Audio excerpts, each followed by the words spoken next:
heard legend of a show so dumb you lose your grip on reality.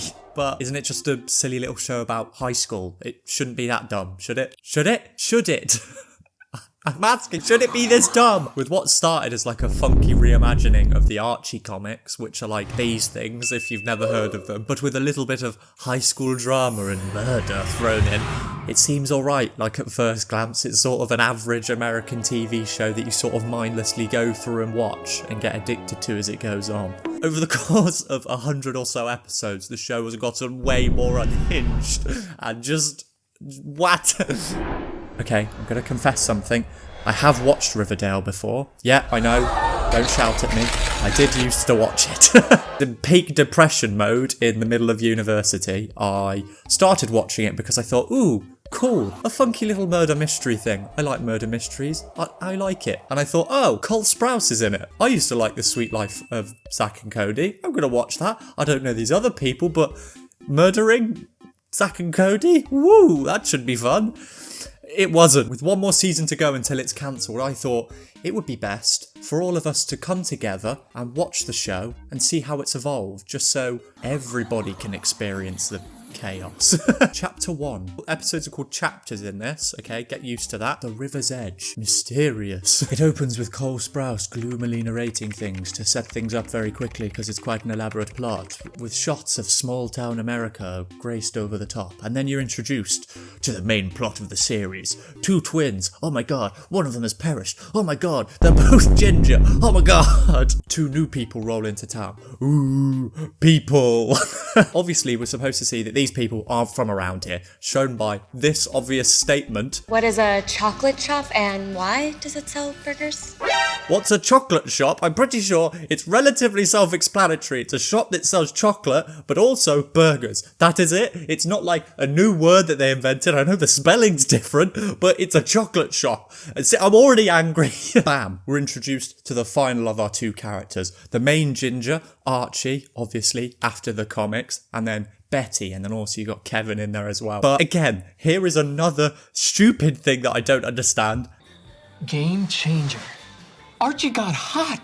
Obviously, no one in the show knows how windows are used because their houses aren't that far away from each other, and you can see they're both looking right at him. He's getting changed, looking out of the window, and nothing is happening unless he knows what is happening. Betty then confesses her love for Archie, who obviously isn't a functional human being, because as soon as he sees another thing appear in his peripheral, he's like, yes, peripheral. When someone's just talking to him here, confessing their love, he does not care because someone else has just walked in. Archie is not your regular Archie. He's not your grandmother's Archie that you see in the comics. This one has muscles. Archie got hot. I'm not kidding you, dude. You got ripped. Mind putting in a word? I've tried every flavor of boy but orange. That's just weird to someone you've just met. Like, that is weird, isn't it? That is a weird thing to say. Yes, he's a big buff boy, but he also likes music. After that, you've got pretty much a funeral or a eulogy going on for Cheryl's brother, who we've just seen has passed away, and everyone is visibly bored.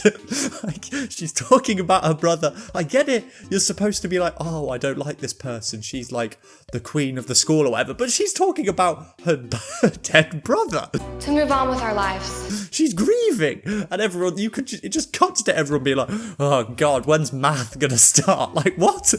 That makes no sense. Undercut that, we're introduced to the whole child grooming subplot that goes in the first season of the show. So if you connect the dots, she's a music teacher, and then it's like, oh, that's why he likes music, but his dad wants him to do football. So it's like love versus family, Fast and Furious and all that shenanigans. Archie's obviously fantastic at football, as shown, but then his teacher's just really passive-aggressive to him and is like, Oh, you got something better to do? okay, I understand your job is to teach us football, but at the same time, you can't do that to me.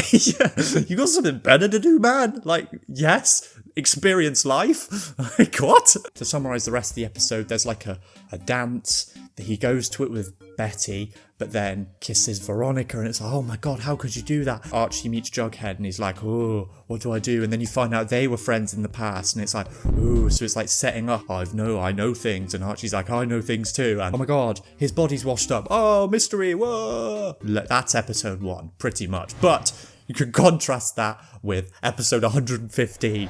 This chapter is now called Return to Riverdale. So already I'm confused. And to prove my confusion, I'm going to now throw back in time to past Henry, watching episode 115 for the first time, just so you can experience the real confusion of me in the past. There we go. On the eve of war. War? Excuse me? What?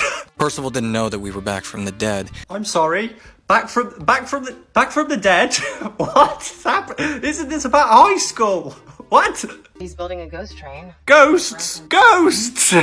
What is happening in this show? I do not know what's going on. It has escalated a lot. They were in high school. This was supposed to be a show about high school. I'm really confused. They've got superpowers.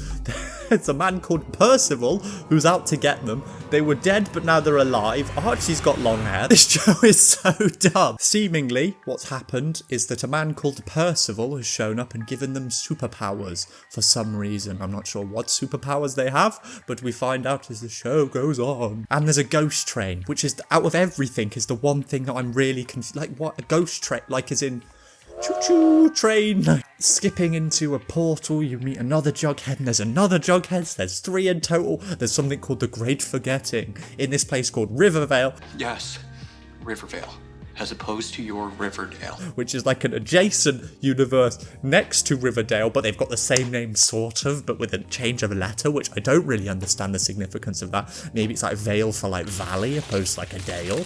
And then apparently the other Jughead is only allowed to stay in this one spot, and it's got a typey stories to keep the universe alive and to stop people from forgetting, but I don't really understand what's going on because I've skipped forward 114 episodes. I'm really stressed. I don't know what's happening. And the line that just absolutely threw me for a loop, where he says, you thought you were a portal opener. In the same way that you thought you were a time traveler, but you're actually an angel. And then there's mention of portals and dimensions, and then you start to think in your head, oh, hang on a minute, is this clearly a rip-off of Stranger Things? Not with like the whole ghostly ghouls and whatnot, but the whole superpowered kids, and don't know how or why they knew that there was going to be an angry British man as the main thing of Stranger Things, but they did. And it is clearly a rip-off of Stranger Things. Like, almost definitely. You find the backstory that Percival was like punished for his crimes, then he's put into the woods. But why are there stocks randomly in the woods with nothing else around it? That makes no sense. Were the stocks there before? Did they move the stocks there?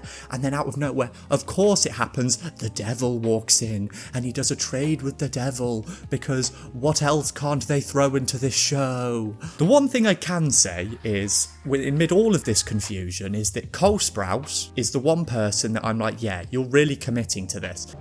That sucks. Yeah. Amidst all of this chaos, Cole Sprouse is clearly eating it up. There are people that have checked out. The guy that plays Archie, I think his name's KJ Apper, has clearly checked out. What do we know about Percival after all this time? This is just a paycheck. They don't care about it. They openly riff it. But Cole Sprouse, I've got to give it to you, with what's being said. Hello, darkness.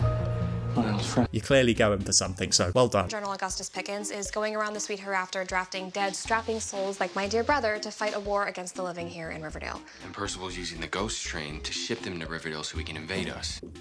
Excuse me? Like the train tracks, cool. Woo, celebration, sort of. And then they get a little bing bing, I got a text. And it finds out, oh no, their parents have all been murdered. Oh God, what has happened? Public transport, you can't trust it. Always leads to something like this. And that's the end of the episode. Oh, what? Okay, that show was hurtful to my brain. It did not help in the middle of a heat wave. This show is absolutely crazy, as you can tell by how amped I got as the video went on.